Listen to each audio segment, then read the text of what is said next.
دہاڑے بالکل سفید سڑک پہ بڑی پر رونق مارکیٹوں کے سامنے گاڑی کھڑی ہوتی ہے، اور وہ جناب بڑے آرام سے جو کار لفٹر ہیں وہ آتے ہیں، اور آپ کا ڈرائیور جناب بڑے اکڑ سے بڑے طور سے کھڑا ہوتا ہے، وہ بالکل ایسے چھوٹا سا آٹومیٹک پسٹل جو ہے نا اس کے آ کے پستی پہ رکھتا ہے، وہ کہتا ہے سر ذرا دیکھ لیں کیا ہے، چابی دیتے ہیں جناب یہ لے سر، کبھی میں اپنے بچے کی عمر آؤں، گاڑی ہے تو صاحب کی ہے، دفاع صاحب اور صاحب کی گاڑی، میں اپنے بچے کی عمر وادوں تنخواہ کے پیچھے، اور نے کہا کہ جناب آپ بھی گاڑی میں بیٹھیں، گاڑی ہمارا آدمی چلائے گا، پیچھے کی سیٹ پہ آپ ہمارے ساتھ بیٹھیں، بیٹھے رہا آگے گئے، جب دیکھا کہ اب کافی دور نکل آئے ہیں اس کو چپ کر کے اتار دیا، اچھا جی آپ جائیں، آپ کا شکریہ، تھینک یو، ہم جا رہے ہیں، 50 لاکھ کی گاڑی لے کے چلے گئے۔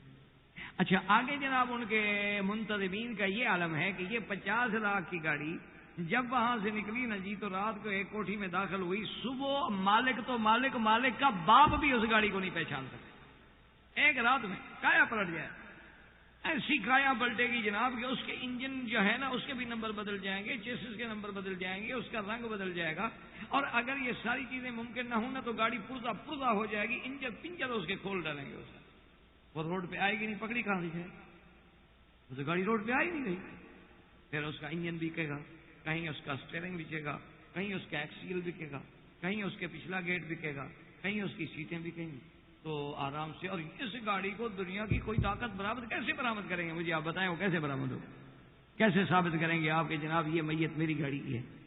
آج تو ہم اس دور میں آ گئے ہیں نا کہ آج تو ہم کہ آپ جناب کسی 70 سال کی بوڑھی عورت کو کسی اچھے یعنی بیوٹیشین کے پاس بیوٹی پارلر میں بھیج دیں، باہر نکلے تو وہ بھی آپ کو 16 سال کی لڑکی نظر آئے گی، شرط یہ ہے کہ وہ کوئی بیوٹیشین سینٹر یعنی ٹھیک ٹھاک سینٹر ہو، ایسا نہ ہو کمانے والے بے وقوف پاگل قسم کے، یعنی یہ بڑے اچھے تجربہ کار لوگ ہوں، اور ان کے پاس جناب یہ ہے کہ وہ آپ یعنی اگر کوئی آدمی والدہ کو بھیجے نا واپس بھی تو پہچان نہیں سکے گا کہ میری ماں ہے، شرط لگا لیں۔ تو جب عورت بدل جاتی ہے تو گاڑی کا کیا ہے بھائی؟ تو قانون اچھا اسلام دیکھیں کہ ثابت نہیں ہوا تو نہیں ہوا، جب ثابت ہو گیا تو اسلام کہتا ہے کاٹ دو ہاتھ۔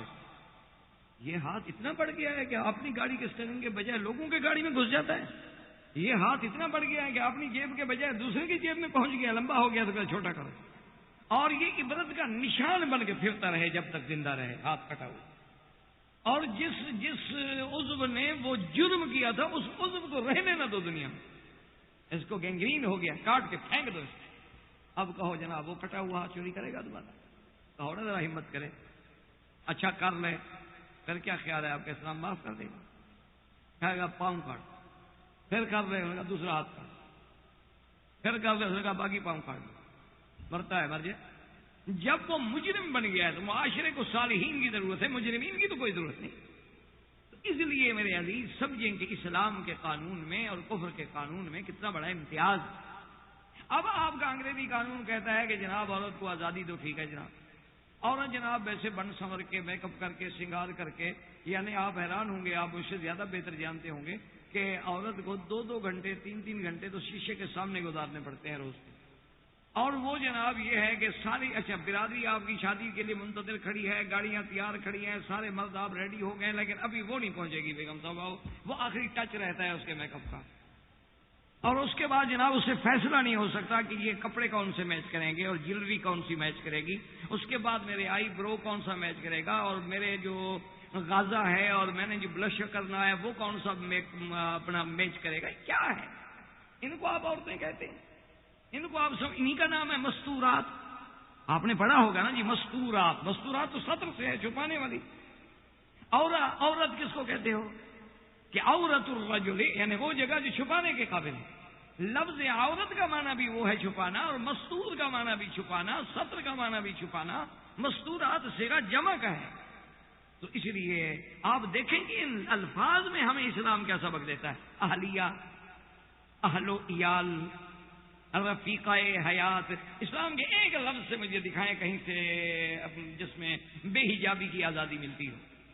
ہاں انگریزی کے قانون میں آپ اس کو جو مرضی آئے کہیں، اس میں تو آپ کہہ دیں گے گرل کہہ دیں گے، وومن کہہ دیں گے، اس کو اور کوئی نام دے دیں گے، وائف کہہ دیں گے، یا گرل فرینڈ کہہ دیں گے، یا کال گرل کہہ دیں گے، کوئی لفظ کہیں آپ، اس میں کہیں آپ کو حیا کا لفظ نہیں ملے گا۔ کسی ایک لفظ انگریزی لفظ میں عورت کے لیے جو استعمال ہوتا ہو مجھے دکھائیں جس کا معنی حیا ہوتا ہے، کیونکہ مجھے تو انگریزی آتی نہیں، ہم تو پڑھے نہیں، ہم نے تو کبھی پرائمری اسکول کی شکل نہیں دیکھی۔ آپ تو ماشاءاللہ پڑھے لکھے لوگ ہیں، اللہ کا شکر ہے، آپ نے تو یونیورسٹیاں تک دیکھی ہوئی ہیں۔ مجھے ایک لفظ انگریزی کی ڈکشنری میں ڈھونڈ کے دکھا دیں کہ وہ عورت پہ اطلاق ہوتا ہو اور اس کے معنی میں کوئی لفظ حیا کا مفہوم شامل ہے۔ اسی طرح جناب اب دیکھیں کہ اسلام کا قانون کتنا عظیم قانون۔ اسلام چاہتا یہ ہے کہ جرم ہو ہی نہ، وہ یہ نہیں چاہتا کہ جرم تو ہونے دو بعد میں سزا دے دیں۔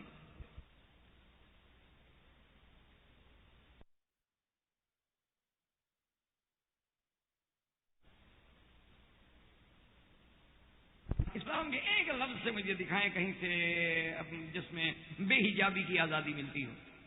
ہاں، انگریزی کے قانون میں آپ اس کو جو مرضی آئے کہیں، اس میں تو آپ کہہ دیں گے گرل کہہ دیں گے، وومن کہہ دیں گے، اس کو اور کوئی نام دے دیں گے، وائف کہہ دیں گے، یا گرل فرینڈ کہہ دیں گے، یا کال گرل کہہ دیں گے، کوئی لفظ کہیں آپ، اس میں کہیں آپ کو حیا کا لفظ نہیں ملے گا۔ کسی ایک لفظ انگریزی لفظ میں عورت کے لیے جو استعمال ہوتا ہو مجھے دکھائیں جس کا معنی حیا ہوتا ہے، کیونکہ مجھے تو انگریزی آتی نہیں، ہم تو پڑھے نہیں، ہم نے تو کبھی پرائمری اسکول کی شکل نہیں دیکھی۔ آپ تو ماشاءاللہ پڑھے لکھے لوگ ہیں، اللہ کا شکر ہے، آپ نے تو یونیورسٹیاں تک دیکھی ہوئی ہیں۔ مجھے ایک لفظ انگریزی کی ڈکشنری میں ڈھونڈ کے دکھا دیں کہ وہ عورت پہ اطلاق ہوتا ہو اور اس کے معنی میں کوئی لفظ حیا کا مفہوم شامل ہے۔ اسی طرح جناب اب دیکھیں کہ اسلام کا قانون کتنا عظیم قانون۔ اسلام چاہتا یہ ہے کہ جرم ہو ہی نہ، وہ یہ نہیں چاہتا کہ جرم تو ہونے دو بعد میں سزا دے دیں۔ اسلام یہ نہیں چاہتا۔ اسلام کہتا ہے کہ جرائم نہیں ہونے چاہیے، جرم نہیں ہونا چاہیے۔ اب سب سے پہلے اسلام نے کیا ایک پابندی لگائی ہے؟ اسلام نے کہا کہ سب سے تو پہلے عورت کے نام پہ بھی پردہ۔ کیا معنی؟ اسلام کہتا ہے کہ کسی عورت کو نام کے ساتھ نہ پکارو، جیسے آج کل ہمارے ہاں بڑے رواج ہو گئے ہیں نا جی، نام سے پکارنے کا، کہ ہر آدمی بڑے فخر سے نام سے پکارے گا، یہ ناجی ہے، یہ رومی ہے، یہ بالی ہے، یہ منی ہے، یہ پتہ نہیں آدھی ہے، یہ پوری ہے، پتہ نہیں کیا کیا ہے۔ انا للہ و انا الیہ راجعون۔ یہ جی منی بیگم ہے کہ 6 فٹ کی یہ منی بیگم ہے، پوری 11.5 فٹ کی ہو کیا؟ تو اسلام یہ کہتا ہے کہ نہیں، اس کو پکارو تو بیٹی، بہن، والدہ، ماں، امی جی، بہو بیگم، دلہن بیگم، اور اگر نام نہ ہے تو بنت فلان، فلان کی بیٹی، نام نہ۔ وجہ کیا ہے کہ کسی غیر آدمی کو، کسی مفسد کو، کسی فتنہ پرور آدمی کو اس کا نام معلوم ہو تو کوئی اسکینڈل بنا لے، تو اللہ کہتے ہیں اس کے نام پر بھی پردہ ہے۔ اور اس کی دلیل یہ ہے کہ سارا قرآن کھول لو، ہماری بات نہ مانو مسلمانوں، تو قرآن تو آخر ماننا ہی پڑے گا آپ کو بھی۔ سارے قرآن میں دیکھیں اللہ نے جہاں جہاں عورت کا واقعہ بیان کیا ہے وہاں اللہ نے نام نہیں لیا، صرف ایک نام ہے عورت کا جو لیا گیا ہے، بی بی مریم بس۔ اور وہ بھی کیوں لیا گیا ہے کہ عیسیٰ علیہ السلام کے باپ کوئی نہیں، تو اب بچے کو یا تو باپ سے منسوب کیا جائے گا یا پھر مجبوراً ماں سے۔ اب اللہ نے ان کو چونکہ بغیر باپ کے پیدا کیا، عیسیٰ ابن مریم، عیسیٰ ابن مریم، عیسیٰ ابن مریم، سورت مریم، واذکر فی الکتاب مریم، تو یہ سارا نام۔ اس کے علاوہ سارا قرآن دیکھ لیں، اللہ پاک نے مثالیں دی ہیں۔ ضرب اللہ مثلا للذین کفروا امرأۃ نوح وامرأۃ لوط، اللہ نے مثال دی ہے نوح کی عورت کی اور لوط کی عورت، امرأہ نام۔ ضرب اللہ مثلا للذین آمنوا امرأۃ فرعون، اللہ نے مثال دی اور قصہ بیان کیا کس کا؟ امرأۃ فرعون، فرعون کی بیوی جو مومنہ ہے، نام۔ اسی طرح اللہ تبارک و تعالی نے فرمایا اذ قالت لاختہ قصیہ، جب ماں نے کہا موسیٰ علیہ السلام کے بھائی سے کہ ذرا تلاش کرو، نام نہیں۔ اللہ فرماتے ہیں وَأَوْحَيْنَا إِلَىٰ أُمِّ مُوسَىٰ أَنِ ارْضِعِيهِ، اللہ نے فرمایا ہم نے موسیٰ کی اماں کی طرف وحی بھیجی کہ اپنے بیٹے کو دودھ پلا کے پھر اس کو دریا میں ڈال دیں، نام نہیں لیتا اللہ، میاں نام نہیں جانتے۔ حضرت موسیٰ علیہ السلام جب اپنے ملک چھوڑ کے گئے مدائن کی طرف تو کہتے ہیں ولما ورد ماء مدين وجد عليه أمة من الناس يسقون ووجد من دونهم امرأتين تذودان. دیکھا کہ دو لڑکیاں دو عورتیں کھڑی ہیں اپنے مال مویشی کو بکریوں کو روک رہی ہیں کہ مت آؤ پانی کے قریب. امرأتان تذودان نام نہیں لیتا کہ وہ عورتیں کون. اللہ تبارک و تعالیٰ فرماتی ہیں کہ میرے نبی صلی اللہ علیہ وسلم یا ایھا النبی اذا جاءک المؤمنات یبایعنک علی الا یشرکن باللہ شیئا ولا یسرقن ولا یزنین ولا یقتلن اولادہن. میرا محبوب جب ایمان والی عورتیں بیعت کے لیے آئیں تو ان شرائط سے بیعت لیں. نام نہیں لیتا اسلام. یا ایھا النبی قل لأزواجک ان کنتن تردن الحیاة الدنیا وزینتها فتعالین امتعکن واسرحکن سراحا جمیلا وإن كنتن تردن الله ورسوله والدار الآخرة فإن الله أعد للمحسنات منكن أجرا عظيما. میرا مدنی آپ اپنی بیویوں سے کہہ دیں کہ دو چیزیں ہیں. اگر دنیا چاہیے تو طلاق لے لو, اور اگر اللہ کا رسول چاہیے تو پھر صبر شکر سے زندگی گزارنی ہوگی. لیکن اللہ نے حضور کی کسی بیوی کا نام نہیں لیا. اللہ نے فرمایا یا ایھا النبی قل لأزواجک وبناتک ونساء المؤمنین یدنین علیہن من جلابیبہن ذالک ادنیٰ ان یعرفن فلا یؤذین. اللہ نے فرمایا میرا مدنی قل لأزواجک اپنی بیویوں سے اپنی بیٹیوں سے ایمان والی عورتوں سے کہہ دو کہ جب باہر نکلیں تو چہرے پہ گھونگھٹ ڈالیں, پردہ ڈالیں, چادر ڈالیں. اللہ نے نام نہیں لیا. البتہ حدیث میں جہاں نام لینا پڑتا ہے وہاں چونکہ سند کی تحقیق کے لیے مجبوری ہے کہ یہ روایت کس نے کی ہے. ایک دین کی بنیاد ہے, اساس ہے, قانون ہے, ایک آرڈیننس ہے. کس کے روایت سے نافذ ہوا ہے. وہاں مجبوراً اسلام کہے گا عائشہ رضی اللہ تعالی عنہا قالت قال رسول اللہ صلی اللہ علیہ وسلم. وہاں بی بی ام سلمہ کا نام آیا, یا بی بی عائشہ کا نام آیا, بی بی سیدہ فاطمہ کا نام آیا. چند ایک عورتوں کے نام آئے کہ مجبوری ہے کہ روایت کی تحقیق کیسے ہوگی کہ ایک بات بتا رہی ہیں کہ حضور کا یہ حکم ہے تو یہ کہنے والی کون ہے. اب مجبوری اس کا نام لینا. ورنہ سب سے پہلے تو اسلام نے ہمیں یہ سکھایا کہ عورت کے یعنی گویا نام پہ بھی پردہ ہے کہ جب بلاؤ تو کہو, اگر بیٹی ہے تو کہو بیٹی, یا بیوی ہے تو اس کو نام سے نہ پکارو, اس کو کہو کہ فلاں کی ماں یا فلاں کی بیٹی بنت فلان. تو سب سے پہلے دیکھیں اسلام نے کتنا تحفظ دیا ہے کہ عورت تو ایک اتنی عظیم چیز ہے, عورت تو ایک ایسی پاکیزہ چیز ہے, عورت تو ایک ایسی مقدس چیز ہے, عورت تو ایک ایسی ملکہ ہے کہ اس کے نام کو بھی باہر ظاہر نہ کرو. اسی لیے آپ دیکھیں کہ تاریخ اٹھا کے دیکھ لیں. آج کل کی بات میں نہیں کر رہا ہوں, آج کل تو فیشن بن گیا ہے نا جی.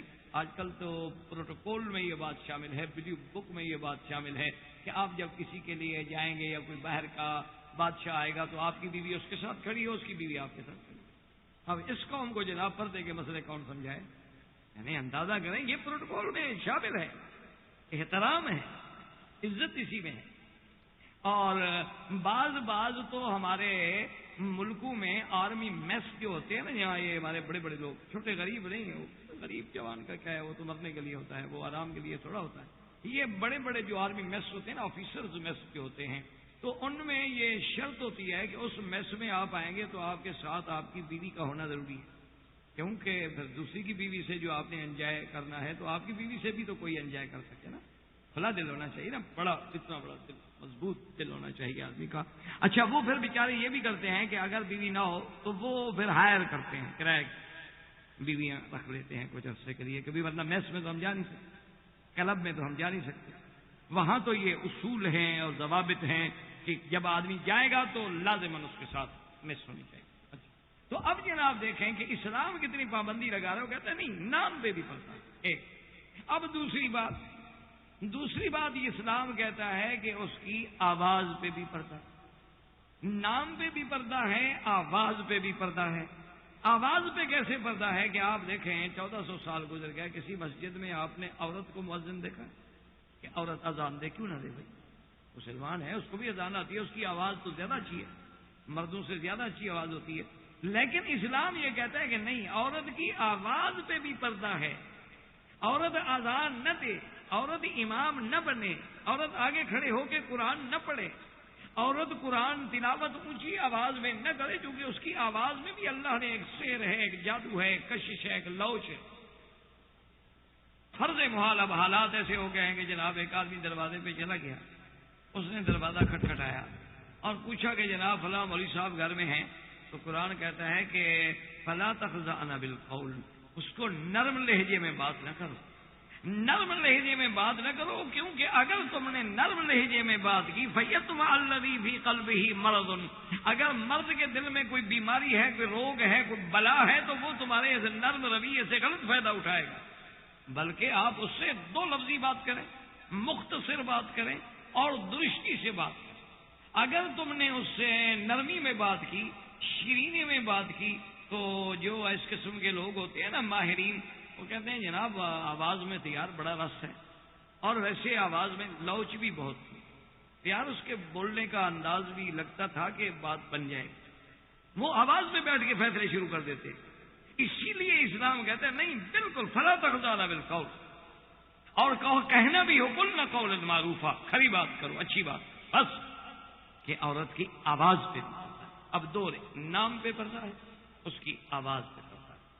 اب جناب اس کی آواز پہ جب پردہ، اور تیسرا حکم دیکھیں قرآن فرمایا وَقَرْنَ فِي بُيُوتِكُنَّ وَلَا تَبَرَّجْنَ تَبَرُّجَ الْجَاهِلِيَّةِ الْأُولَىٰ، لفظ قرآن پہ غور کریں، کرنا، کرنا کے معنی کیا ہوئے؟ قرار، اور کرنا کا معنی کیا ہے؟ وقار، کہ بالکل اپنے گھروں میں، یعنی اصل جسے آپ کہیں گے نا جی کہ ڈائریکٹو پرنسپل جو ہے، وہ بنیادی حکم جو ہے وہ تو یہ ہے کہ کرنا فی بیوتکن، اپنے گھروں میں رہو، بس۔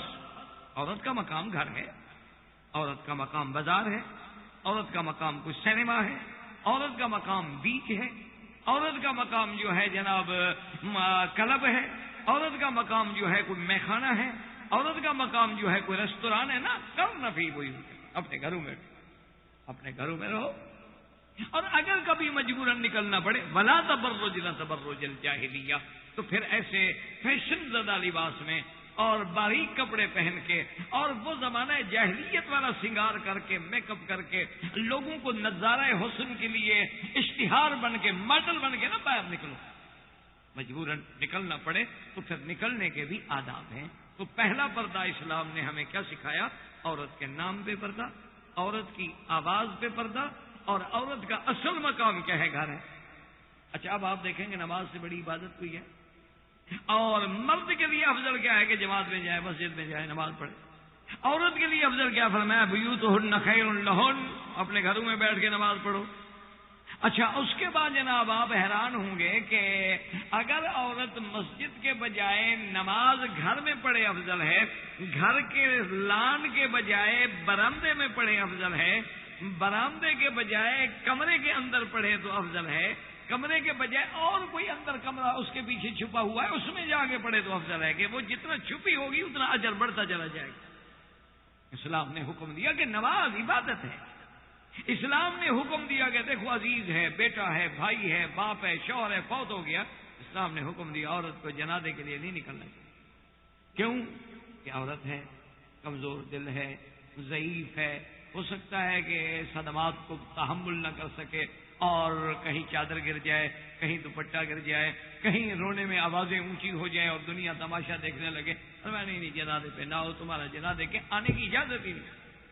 اچھا اب آپ دیکھیں کہ جناب جمعہ کے دن کی کتنی بڑی فضیلت، کتنا بڑا انعام ہے کہ ایک ایک قدم پہ اللہ تبارک و تعالیٰ نیکی عطا فرما رہے ہیں، ایک ایک قدم پہ گناہ سالوں کے معاف ہو رہے ہیں، لیکن عورت کے لیے حکم ہے کہ جمعہ پہ نہ آئے، عورت پہ جمعہ واجب ہے ہی نہیں۔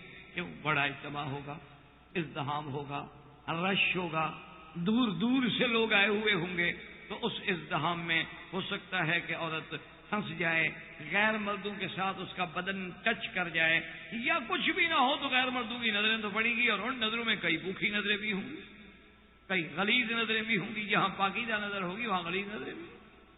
تو اسلام کہتا ہے کہ عورت کے لیے جمعہ بھی نہیں، عورت کے لیے جنازے پہ آنا بھی ضروری نہیں، عورت کے لیے نماز کی جماعت کے لیے نکلنا بھی ضروری نہیں. کیوں کہ کرنا فی بیوتکن، اپنے گھر میں رہو، گھر میں قرار پکڑو. یا کرنا اگر وقار سے ہے تو وقار سے، سکون